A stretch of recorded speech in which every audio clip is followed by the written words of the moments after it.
অধিকার বঞ্চিত করা হয়নি, বরং পর্দা পুশিটা দিয়ে আমার মা বোনদের অধিকারকে সংরক্ষণ করা হয়েছে। দুইটা কনসেপ্ট নারীদের ব্যাপারে বলা হয়। নারী অধিকারের নামে একটা কনসেপ্ট হচ্ছে পশ্চিমা থেকে ধার করা, আরেকটা কনসেপ্ট হচ্ছে কোরআন হাদিস থেকে নেওয়া। কথা বুঝতে পেরেছেন? দুইটা কনসেপ্ট এই সমাজে প্রচার করা হয়। একটা প্রচার করেন আলেম ওলামারা, পীর বুজুর্গরা, দাওয়াতে তাবলীগের সাথীরা, তাসাউফপন্থী হক্কানি পীর বুজুর্গ যারা, তারা আল্লাহর ওলি যারা, বলিষ্ঠ কণ্ঠে দায়ী যারা, তারা নারীদের একটা কনসেপ্ট, মা বোনদের পর্দাপুষিতা, রক্ষণশীলতা, কণ্ঠের নমনীয়তা, নিচু আওয়াজে কথা বলা, পরপুরুষের সান্নিধ্য না যাওয়া, পরপুরুষের পাশে না বসা, এই যে কনসেপ্টটা, এই কনসেপ্টটাকে মানুষের সামনে প্রচার করেন আলেমরা, হক্কানি বুজুর্গরা, তাওহীদপন্থী লোকেরা। পক্ষান্তরে আরেকটা কনসেপ্ট, যেটা বেগম রুকিয়ার কনসেপ্ট, যেটা যে না নারীদের পর্দায় থাকবে না, এরা পুরুষের পাশাপাশি গিয়ে দাঁড়াবে, এই কনসেপ্টটা আল্লাহর কাসাম এটা মুসলমান নারীদের কনসেপ্ট নয়, এটা হচ্ছে ইহুদি আর খ্রিস্টানদের কনসেপ্ট। এখন আপনারা বলেন, আপনারা কি বেগম রুকিয়ার কনসেপ্ট নেবেন নাকি কোরআনের কনসেপ্ট নেবেন? কোরআনের কনসেপ্ট নিতে চান কারা কারা? দু হাত দেখতে চাচ্ছি। মাশাআল্লাহ, আল্লাহ কবুল করেন। আল্লাহ যেন আমাদেরকে আমল করার তৌফিক দান করেন। এবার কোরআনের কনসেপ্টটা আমি সূরা থেকে তুলে ধরি আপনাদের সামনে। মহান আল্লাহ রাব্বুল আলামিন সূরা আহজাবে বললেন, ওয়াকারনা ফি বুয়ুতিকুন্না ওয়ালা তাবাররাজনা তাবাররুজাল জাহিলিয়াতিল উলা। নারীরা তোমরা নিজেদের ঘরের মধ্যে অবস্থান করো, তোমাদের কর্মসংস্থান ঘরে। কারণ একটা নারীকে, একটা মাকে আল্লাহ পাক যে দায়িত্ব দিয়েছেন, সেই কাজটা সে বাহিরে গিয়ে করতে পারবে না, সে ঘরেই করতে হবে। একটা নারী তার নিজের ঘরের মধ্যে যে কাজ থাকে, যদি সুচারুরূপে সেটা আঞ্জাম দিতে যায়, তাহলে বাহিরে যাওয়ার সময়ই পাওয়া যায় না। ঠিক কিনা বলেন? একটা নারীর ঘরের যে কাজ আছে, পশ্চিমারা নারীকে তো জিতাই নাই, নারীকে ঠকাইছে। কেমনে ঠকাইছে দেখেন, কিভাবে ঠকিয়েছে। নারী বাহিরে গিয়ে কাজ করে, চাকরি করে, সেও 8 ঘন্টা ডিউটি করে, পুরুষও 8 ঘন্টা ডিউটি করে। এরপরে নারীও বাসায় আসলো, পুরুষও বাসায় আসলো। রান্না করবে কে? পুরুষ না নারী? আরো জোরে বলেন। দেখছেন কোথায় পেছ লাগাই দিয়েছে? নারীদের অধিকার দেওয়ার নামে নারী জাতির উপরে কত বড় জুলুম করেছে। ইসলাম দায়িত্ব দিয়েছে যে পুরুষরা সব বাহিরে গিয়ে কামাই রোজগার করবে, তোমরা ঘর সামলাবে, সন্তান লালন পালন করবে। এই দায়িত্ব ইসলাম দিয়েছে নারীদের। নারীদের কর্মের অধিকার আছে, কিন্তু সেটা পুরুষের পাশাপাশি নয়। এক, নারীদের কর্মের অধিকার আছে, কিন্তু যে কাজ নারী করবে সেই পুরুষ করতে পারবে না। ঠিক না? ঠিক জুড়ে বলে। কিন্তু পুরো সিস্টেমটাকে এমনভাবে দাঁড় করে দেওয়া হয়েছে যে লিঙ্গের কোনো ভেদাভেদ থাকবে না। নাউজুবিল্লাহ বলবেন না? লিঙ্গের কোনো ভেদাভেদ থাকবে না। রাস্তায় রাস্তায় দারস সন্তান জন্ম নেবে। এটা হচ্ছে পশ্চিমা কনসেপ্ট। এই কনসেপ্টটা বাংলাদেশে চালু করার জন্য কত ভাবে তারা প্রচেষ্টা চালাচ্ছে। এই আলেমদের কারণে এটা পারে না। এই জন্য আমাদেরকে বলে উগ্র ধর্মান্ধ। ধর্মান্ধ কেন বলে জানে? আমরা ধর্মটাকে অন্ধের মতো বিশ্বাস করি, এই জন্য ওরা আমাদেরকে উগ্র ধর্মান্ধ বলে। আমরা বলি আমরা ধর্মান্ধ, এটা আমরা গৌরবের সাথে বলি। আমি একজন বাংলাদেশের 1 নাম্বার ধর্মান্ধ। কেন? আমি আমার ধর্মের ব্যাপারে কোনো প্রশ্ন তুলতে চাই না, আমি অন্ধভাবে আমার ধর্মকে বিশ্বাস করি। আপনাদের কি কোনো প্রশ্ন করার অধিকার আছে না নিয়ত আছে? একেবারে অন্ধের মতো আল্লাহর কোরআনকে বিশ্বাস করেন কারা কারা? হাত দেখি তো। এই ব্যাপারে কোনো প্রশ্ন আছে আমাদের? কোনো সংশয় আছে? আল্লাহর নবীর সুন্নাহর ব্যাপারে কোনো সংশয় আছে? হাত নামান। আমরা ধর্মটাকে অন্ধের মতো বিশ্বাস করি। ঠিক না? বেড়ে জুড়ে কেন অন্ধের মতো বিশ্বাস করি? দেখেন, একজন অন্ধ মানুষ চোখে দেখতে পায় না, সে তাকে যদি আপনি বলেন যে ভাই এই রাস্তায় চলেন, তিনি সেই রাস্তায় চলবেন। তিনি হক বাতিল যাচাই করার মতো তার চোখ নাই। ঠিক না বেঠিক? আমার আল্লাহ তাআলা বলেছেন এটা জায়েজ, এটা নাজায়েজ, এটা হালাল, এটা হারাম, এটা বৈধ, এটা অবৈধ, আমি আল্লাহর কথাটাকে অন্ধের মতো বিশ্বাস করে আমার আল্লাহ যেটা হারাম বলেছেন সেখানে মানব জাতির কোনো কল্যাণ থাকতে পারে না। আমার আল্লাহ যেটা নিষেধ করেছেন সেখানে মানব গোষ্ঠীর কোনো অকল্যাণ থাকতে পারে না। নিঃসন্দেহে তার মধ্যে মানব জাতির অকল্যাণ আছে বলেই আল্লাহ তাআলা হারাম করেছেন। ঠিক না ঠিক? ফর এক্সাম্পল দেই, মদ ইসলামে হালাল না হারাম? জোরে বলে। এখন সেই মদ আমাদের দেশে তো লাইসেন্স দেওয়া হয়। কেন লাইসেন্স দেওয়া হয় তার কারণটা বলি। তারা বলে যে অমুসলিমরা আছে এই জন্য লাইসেন্স দিতে হয়। আবার বলে যে মেতর যারা আছে ডাস্টবিনে কাজ করে, মটটক না খাইলে নাকি কাজের জোশ আসে না, এই জন্য করতে দেওয়া হয়। আবার কেউ কেউ বলে যে বিদেশি মেহমান আসে অমুসলিম, তাদেরকে একটু আপ্যায়ন করতে হয়, এই জন্য মদ রাখতে হয়। আবার আরেকটা যুক্তি হচ্ছে মাদক হচ্ছে বিদেশি মুদ্রা অর্জনের একটা মাধ্যম। কুষ্টিয়া নাকি মদের ফ্যাক্টরি আছে, নাউজুবিল্লাহ পড়ে। হ্যাঁ, এই মদ নাকি এখানে ফ্যাক্টরি আছে, সেই মদ বাহির বিক্রি হয়, বৈদেশিক মুদ্রা আসে। কিন্তু মদ বিক্রি করে আপনি কয়টা পয়সা পাইলেন, কিন্তু মনে করেন আপনি মদ বিক্রি করে 10 টাকা ইনকাম করেছেন, কিন্তু মদ খেয়ে 100 টাকার ক্ষতি হয়েছে। ঠিক না? ইনকাম কয় টাকা? 10 টাকা। কিডনি পচে, লাং পচে, ফুসফুস পচে 900 নষ্ট হয়েছে কয় টাকা? 100 টাকা। তাহলে ইনকাম বেশি না লস বেশি? যদি বলেন উপকার বেশি না অপকার বেশি? এই কথাটা আল্লাহ কোরআনে বলেছে। সুবহানাল্লাহ।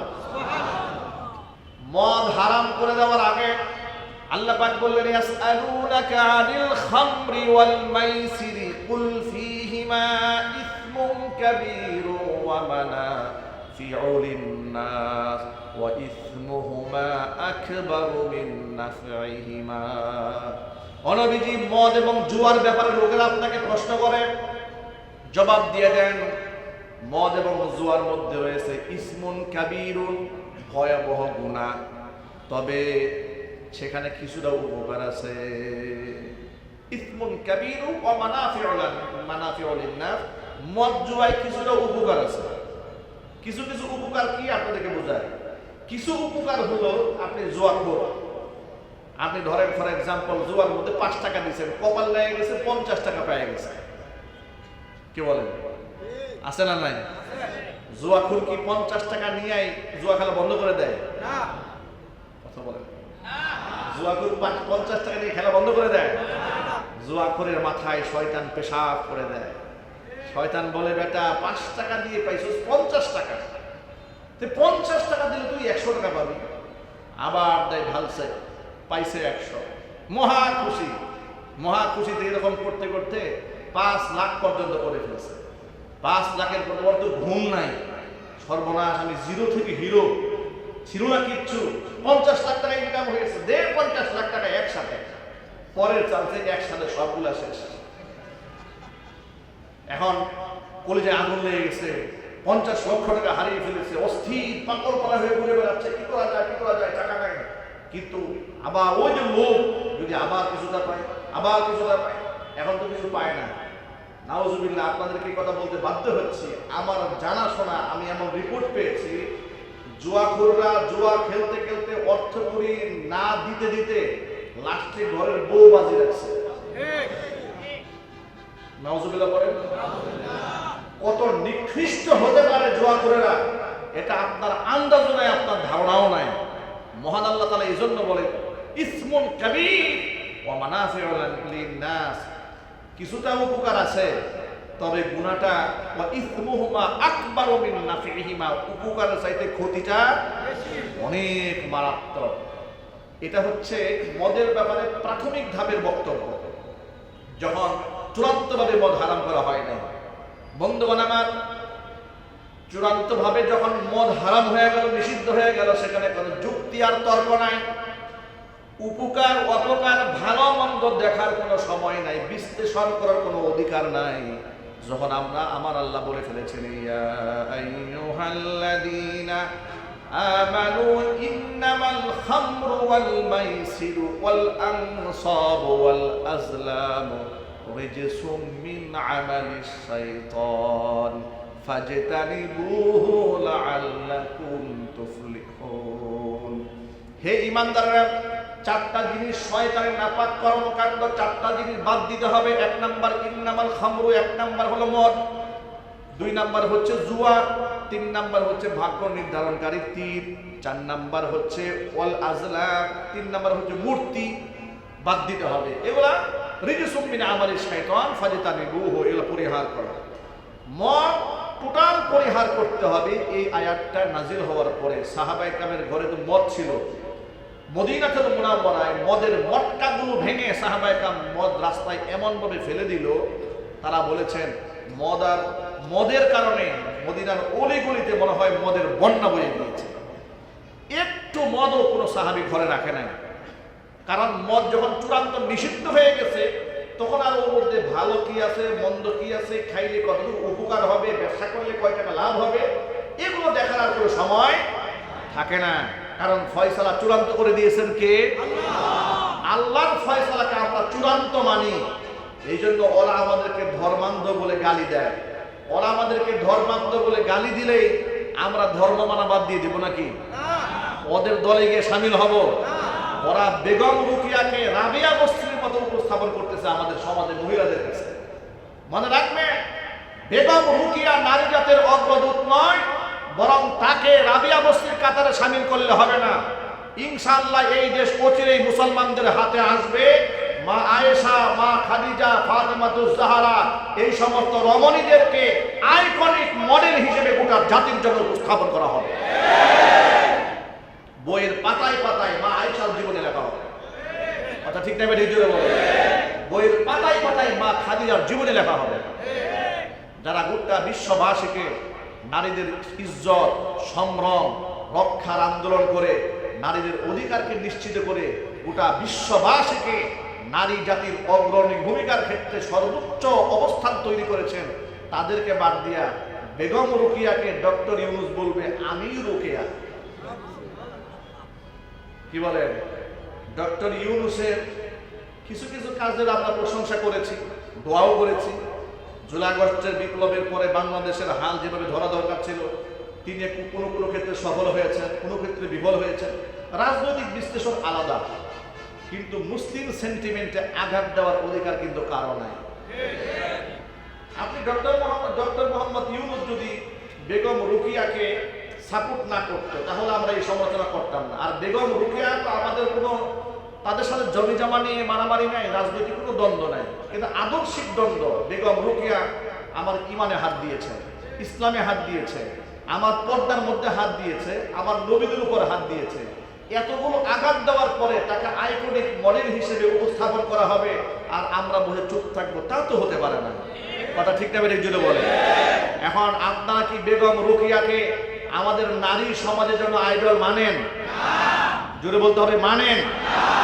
কারণ কি? কারণ বেগম রুকিয়া ইসলাম বিদ্বেষী, বেগম রুকিয়া কোরআন বিদ্বেষী, বেগম রুকিয়া নবী বিদ্বেষী, বেগম রুকিয়া আল্লাহ বিদ্বেষী, রসুল বিদ্বেষী, কোরআন বিদ্বেষী, রিসালাত অস্বীকারী। মুসলমান হতে পারে না, সে কাফের। এবার আপনারা জোরে বলতে হবে। আমরা রাজশাহী বিশ্ববিদ্যালয়ের শিক্ষক মাহমুদুল হাসানের সাথে সুর মিলিয়ে বলতে চাই, বেগম রুকিয়া মুরতাদ কাফের। কথা বলতে হবে, ঠিক না ঠিক? মাহমুদুল হাসান সাহেবকে বলবো, আপনি একা নন, ভয় পাওয়ার কোনো কারণ নাই। গোটা বাংলাদেশের কোটি কোটি মুসলমান আপনার কণ্ঠের আওয়াজে কথা বলবে। আল্লাহর দিন তো আল্লাহ বিজয় করবে। আল্লাহর দিন কে বিজয় করবে? কোথা থেকে জাগরণ তৈরি হবে আপনারা কল্পনা করতে পারবেন না। আমি অবাক হয়ে গেছি যখন দেখলাম রাজশাহী বিশ্ববিদ্যালয়ের পদার্থ বিজ্ঞানের শিক্ষক এতটুকু ইসলামকে লালন করেন। আমি তার ছবি দেখলাম ফেসবুকে, তার একটা বক্তব্য শুনলাম। ইসলামের প্রতি তার দরদ, ভালোবাসা, মহব্বত দেখে আমার মনে হলো এই দেশের অনেক আলেম ওলামা রাজনীতির স্বার্থে হক কথা বলে না।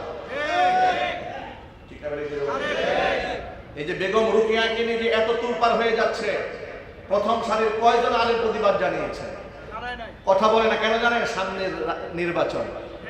রাজনীতিবিদ আলেমরা মনে মনে চিন্তা করে এগুলা বাদ দিয়ে দেয়, সামনে ক্ষমতার চেয়ারটা আগে দখল করে নেই।